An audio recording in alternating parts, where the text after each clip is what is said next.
नमस्कार, दिल्ली तक देख रहे हैं आप। मैं हूं आपके साथ वैशाली। देश की राजधानी दिल्ली में शराब के शौकीनों का मूड बिगड़ने वाला है, क्योंकि सोमवार 1 अगस्त से दिल्ली में पुरानी आबकारी नीति लागू हो जाएगी। दिल्ली के डिप्टी सीएम मनीष सिसोदिया ने प्रेस कॉन्फ्रेंस में ये ऐलान किया। सिसोदिया ने ये कहा कि सरकारी दुकानों के जरिए कानूनी तौर पर शराब बेची जाएगी।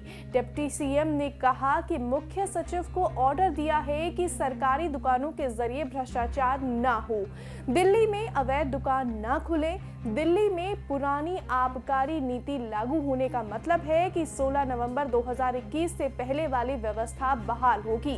उस वक्त दिल्ली में शराब की 389 सरकारी दुकानें थी। इसके अलावा साल में 21 दिन ड्राई डे हुआ करता था। नई एक्साइज पॉलिसी लागू होने के बाद प्राइवेट रिटेलर्स एमआरपी पर डिस्काउंट दे पा रहे थे, लेकिन पुरानी पॉलिसी में ऐसी कोई व्यवस्था नहीं थी। इसका मतलब यह है कि दिल्ली में शराब अब एमआरपी पर बिकेगी, मतलब पीने वालों की जेब फिर से ढीली होने वाली है। इन्होंने दुकान वालों को डरा के और अफसरों को डरा के दिल्ली में ऐसे हालात बनाने की कोशिश की है जिससे 1 अगस्त से दिल्ली में एक्साइज ड्यूटी देने वाली दुकानें कम से कम होती चली जाएं और इससे इनका अवैध शराब का धंधा फिर से यहाँ पे फलने फूलने लगे, क्योंकि 1 अगस्त के बाद अगर सरकार निर्णय नहीं लेगी तो कोई पॉलिसी हो यहाँ पे कोई पॉलिसी नहीं होगी। ये लोग चाहते थे। और अगर दिल्ली में वैध शराब की जानबूझ के कमी कर दी गई तो इसके बाद ये लोग गुजरात की तरीके से यहाँ भी धड़ल्ले से नकली शराब बेचना चाहते हैं। दिल्ली में भी फिर हमें बहुत दुख है, लेकिन दिल्ली में भी अगर ऐसा होता है तो नकली शराब बिकती है तो कोई बड़ी चीज़ नहीं है। जैसे जहाँ जहाँ नकली शराब बिकती है वहाँ फिर जहरीली शराब पी के लोगों की मौत होती है, हुश ट्रेजेडी होती है।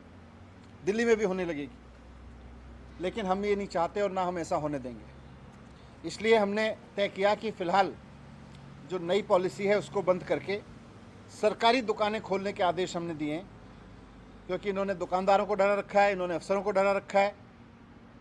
इसलिए नई पॉलिसी बंद करके सरकारी दुकानों के ज़रिए अब लीगल लिकर सेल करने का हमने ऑर्डर दिया है, ताकि दिल्ली में कोई इलीगल शराब ना बेच पाए, ताकि दिल्ली में कोई स्पिरिट शराब ना बेच पाए। और चीफ सेक्रेटरी को मैंने ऑर्डर किए हैं कि किसी भी कीमत पर वो ये सुनिश्चित करें कि सरकारी दुकानों के ज़रिए करप्शन ना हो और किसी तरह की इलीगल मार्केट शराब की दिल्ली में ना खड़ी हो। ये मैंने ऑर्डर किया। चलिए अब ग्राफिक्स के जरिए आपको बताते हैं कि 1 अगस्त से क्या क्या बदल जाएगा। एक्साइज पॉलिसी 2021-22 प्रभावी नहीं रहेगी। शराब की 468 प्राइवेट दुकानें बंद हो जाएंगी। पुरानी आबकारी नीति लागू हो जाएगी। शराब सिर्फ सरकारी ठेकों के जरिए बेची जाएगी। शराब एमआरपी पर बिकने लगेगी। दिल्ली में शराब की किल्लत हो सकती है। दिल्ली सरकार की तरफ से सिसोदिया ने नई एक्साइज पॉलिसी का बचाव भी किया। उन्होंने बीजेपी पर आरोप लगाते हुए कहा कि दिल्ली में शराब की किल्लत पैदा करना चाहते हैं। साथ ही नई एक्साइज पॉलिसी से सरकार को किस तरह फायदा पहुंचा, ये भी बताया। पारदर्शी तरीके से इन दुकानों की नीलामी हुई तो दुकानें नहीं बढ़ी, लेकिन पूरे साल में एक फुल ईयर में 850 दुकानों से 9,500 करोड़ रुपए का रेवेन्यू आना था। इस हद तक ऑक्शन गया हमारा, 6,000 करोड़ की जगह 9,500 करोड़ रुपए। तो इस तरह एक साल में नई पॉलिसी के तहत सरकार की आय 1.5 गुने से ज़्यादा बढ़ जाती, करप्शन खत्म हो जाता। लेकिन नई पॉलिसी आने से इन लोगों ने जो भ्रष्टाचार मचा रखा था वो रुक गया, वो खत्म हो गया। तो इन लोगों ने पूरा प्लान बनाया कि इस नई पॉलिसी को फेल किया जाए। एक एक करके इन्होंने जितने प्राइवेट दुकान वाले आए थे उनको ईडी की धमकी दी, सीबीआई की धमकी दी। तो प्राइवेट दुकान चलाने वालों को, जो सरकार को ज़्यादा रेवेन्यू दे रहे थे, क्योंकि सरकार ने ट्रांसपेरेंट तरीके से उनको दुकानें दी थी ओपन ऑक्शन करके, तो उनको इन्होंने ईडी से धमकाया, सीबीआई से धमकाया। तो बहुत सारे शराब वाले तो, दुकान वाले तो बेचारे, कई सारे लोग तो दुकान छोड़ के चले गए। और आज दिल्ली में जो नई पॉलिसी में भी 850 दुकानें हो सकती थीं, आज दिल्ली में कुल 468 दुकानें चल रही हैं।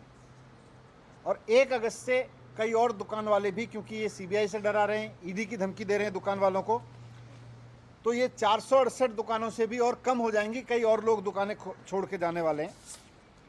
इनका मकसद है कि दिल्ली में शराब की किल्लत पैदा करो।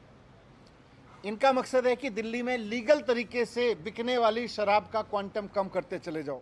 अपनी प्रेस कॉन्फ्रेंस के जरिए मनीष सिसोदिया ने बीजेपी पर निशाना तो साधा ही, साथ ही साथ पुरानी और नई एक्साइज पॉलिसी की तुलना भी की।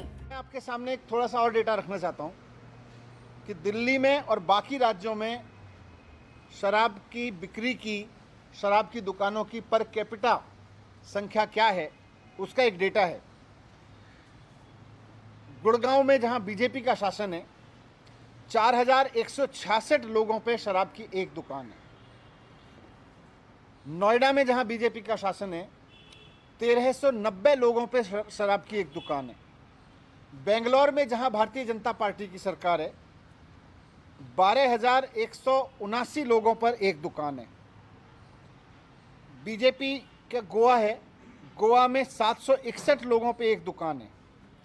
नई पॉलिसी के तहत अगर दिल्ली में मैक्सिमम दुकानें भी खुल जाती तो उसके बावजूद 850 दुकानें भी खुल जाती तो यहाँ 22,707 लोगों पे एक दुकान होती, और आज जब 468 दुकानें हैं तो 41,192 लोगों पे एक दुकान है। इसी से अंदाज़ा लगाया जा सकता है कि ये ईडी की धमकी देके, सीबीआई की धमकी देके चाहते हैं कि लीगल शराब का धंधा यहाँ भी बंद हो और इलीगल धंधे को बढ़ावा मिले, नॉन ड्यूटी पेड धंधे को बढ़ावा मिले, स्पिरिट्स लिकर को बढ़ावा मिले। ये इनका पुराना धंधा था, ये वापस उस धंधे को लाना चाहते हैं। अगर दिल्ली में लाइसेंस शुदा दुकानों की कमी होती है, अगर वैध तरीके से उपलब्ध शराब की कमी होती है तो नकली शराब का कारोबार बढ़ता है, वो इनको फायदा देता है। दिल्ली सरकार ने जब से पुरानी एक्साइज पॉलिसी लागू करने की बात कही है तभी से दिल्ली में मौजूदा शराब की दुकानों पर भीड़ लगना शुरू हो गया है। जहां एक तरफ लोग शराब खरीदने के लिए लंबी लंबी लाइनें लगा रहे हैं तो वहीं शराब विक्रेता अपना स्टॉक खत्म कर रहे हैं। फिलहाल अब इस फैसले पर आपकी क्या राय है, कॉमेंट सेक्शन में जरूर बताएं। इस खबर में बस इतना ही, लेकिन दिल्ली एनसीआर से जुड़ी तमाम खबरों के लिए देखते रहे दिल्ली तक।